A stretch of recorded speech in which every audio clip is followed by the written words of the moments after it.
conceito de antiguidade clássica. O que é esse conceito de antiguidade clássica? Eu vou estar fazendo a leitura do texto, mas antes disso, vou perguntar para vocês duas. O que essa imagem aqui representa para vocês? Uma sala de aula com o professor e os alunos querendo responder uma pergunta. Será que é isso? E você, Ana Luísa? Quem que respondeu agora? Foi a Maria ou foi a Ana Luísa? A menina E você, Marina? tem um tanto de criança nas aulas e o professor fez uma pergunta e eles levantaram a mão para responder. E isso, pode ser isso e também pode ser uma votação, né? Tipo, igual quando o professor pergunta, às vezes na aula, assim, quando a gente ainda se encontrava nas aulas, né? Já já a gente vai estar de volta aí, todo mundo de volta nas aulas. O que é, todo mundo perguntando, quem quer tal conteúdo, ou quem quer tal brincadeira? Aí alguns levantam a mão, outros ficam abaixado, né? Pessoas... É assim, pode ser uma votação também. E aqui eu tinha deixado alguma pergunta para vocês, ó. A cena que se vê a imagem anterior de uma sala de aula, do que você se lembra ao ver essas mãos erguidas? Será que é uma votação para decidir uma viagem, uma regra, uma disciplina, uma prova? Esse professor está perguntando, a prova vai ser de consulta ou vai ser uma prova de múltipla escolha? É, uma prova fechada com questões abertas ou questões fechadas, né? Tá lá. Para nós que estudamos histórias, essas mãos erguidas lembram democracia, criada na Grécia Antiga.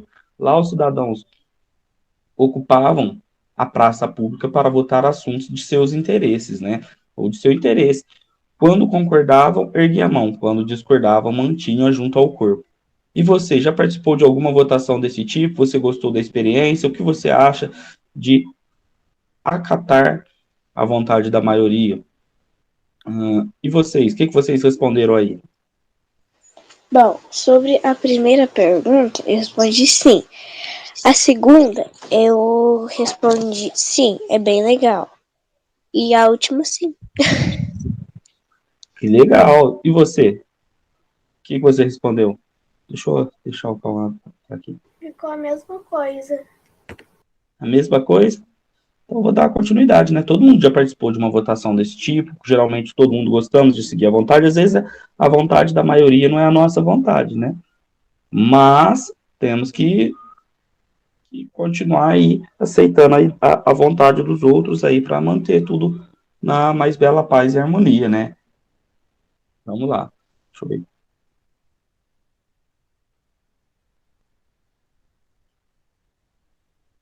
Vamos continuar aqui. Ó, os europeus do século XVIII buscavam encontrar as raízes da Europa moderna nas criações dos antigos gregos e romanos, as leis, a democracia, a filosofia e as formas de governo que inspiraram a Europa moderna. Por isso, alguns europeus criaram o termo antiguidade clássica para se referirem à Grécia e Roma antiga. No decorrer do século XIX, conforme os europeus foram dominando os povos de outras regiões, o Egito Antigo e a Mesopotâmia também passaram a fazer parte do conceito de antiguidade clássica. Então, ó, vou grifar essa parte aqui, depois vocês podem grifar ela também, ao vocês lerem de novo. Ao decifrar os heliógrafos e a escrita cuneiforme, os europeus descobriram que, em parte, a religião cristã tinha se originado dessas civilizações. A partir de então, a antiguidade passou a denominar um período que vai do desenvolvimento da escrita no Oriente Médio, 3.500 a.C., a queda do Império Romano, 476 depois de Cristo. Atualmente, não se aceita mais esse conceito de antiguidade, restrito à Mesopotâmia, Egito, Grécia e Roma. A definição de antiguidade foi ampliada e hoje inclui também América, África e o restante da Ásia. Então, isso aqui é bem importante para nós conseguirmos compreender toda essa amplidão, essa amplidão não, né? É toda essa questão ampla, né? Que é o conceito de antiguidade. Vocês lembram também que eu tinha deixado, porque nós já tínhamos discutido no começo, lá atrás, que a história e pré-história ela se dividia da criação da escrita. Também é um termo, uma criação tanto quanto preconceituosa. Existe uma raiz de preconceito nessa questão de decidir se é história ou pré-história pela questão de escrita, né? Então, às vezes, tinha umas civilizações, como nós acabamos de ver, né? Do Egito, do Kush, de Axum ali, na região no noroeste, nordeste da África, e isso não quer dizer que porque eles não tinham, na verdade, tinham escritas, né? Todos os 3 reinos que eu acabei de citar. Se eles não tivessem escrito, não significava que eles não necessariamente não tinham história. Isso é outra discussão de outra forma. E isso a gente pode estar discutindo, estar ampliando essa discussão um pouco mais. Mas isso é, de fato, uma discussão que dá para render um pouco mais. E assim como o conceito de antiguidade.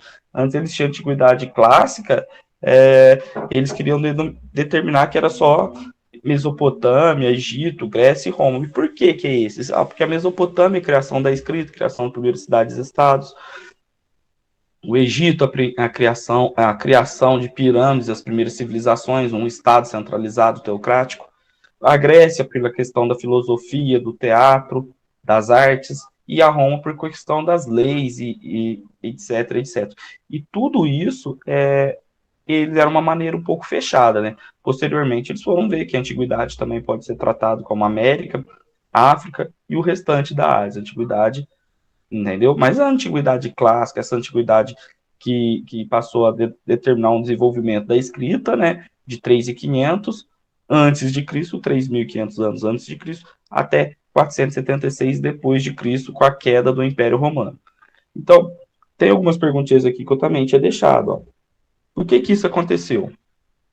Povos de outras partes da Terra, como chineses e americanos, também desenvolveram escritas. Porque os povos da África e das terras onde hoje é o Brasil, mesmo sem desenvolver a escrita, possuem uma história dinâmica e movimentada. Nós, brasileiros, que em boa parte descendemos de indígenas e africanos, não podemos ter dúvida de que o termo antiguidade deve incluir povos da América e da África. Todos os povos antigos, independente do continente onde viveram, possuem características comuns, o que facilita estabelecer semelhanças e diferença entre suas histórias. Assim, hoje, quando dizemos antiguidade, estamos nos referindo aos povos antigos da América e da Europa, da África e da Ásia. Então, o impacto do uso do termo antiguidade clássica sobre os outros povos. Ao chamar, deixa eu voltar aqui. Ao chamar a antiguidade grego-romana de clássica, estamos supervalorizando a cultura dos gregos e romanos da antiguidade e diminuindo a dos demais povos da Terra, como chineses, africanos, indígenas, etc. lá, indígenas e outros povos. Além disso, considerando o termo antiguidade grego-romana como um modelo a ser imitado.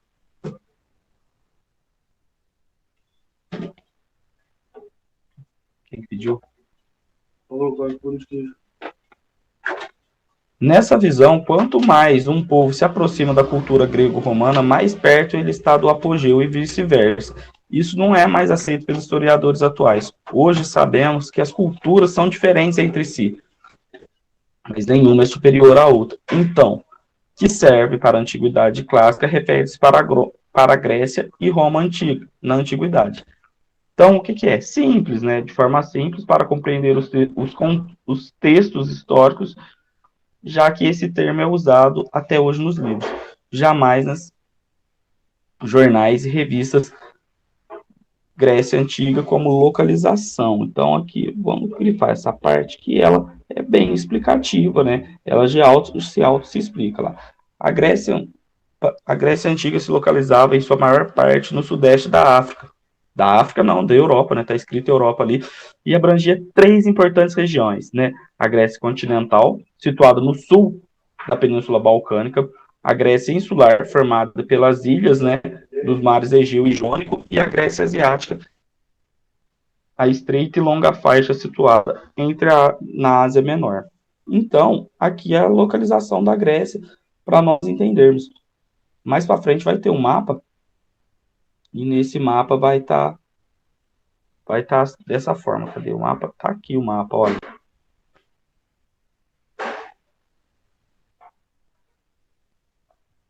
Então, conseguimos ver aqui as 3 partes que falamos da Grécia, né?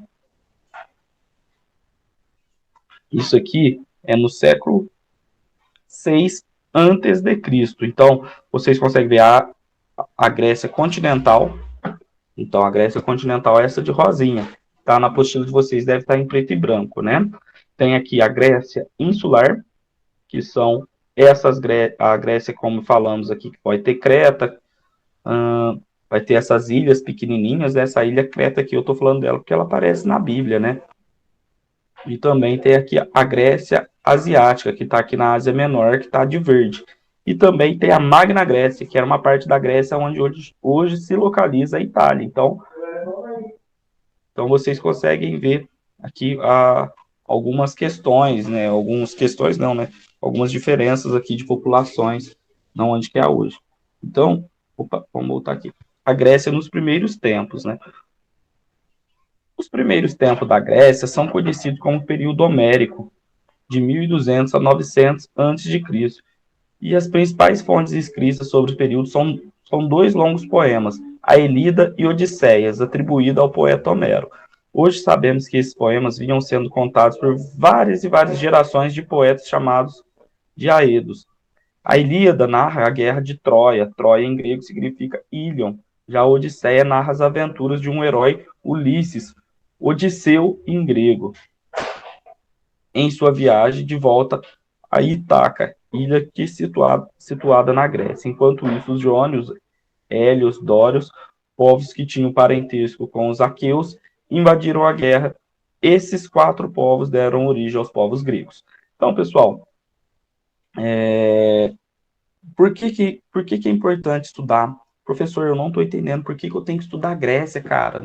Eu entendi, porque aí a pessoa fala, eu entendi que para mim estudar o Egito e ter estudado o reino de Cuxo, o reino de Axum, é porque são povos africanos que deram origem aos as primeiras povoações na Terra.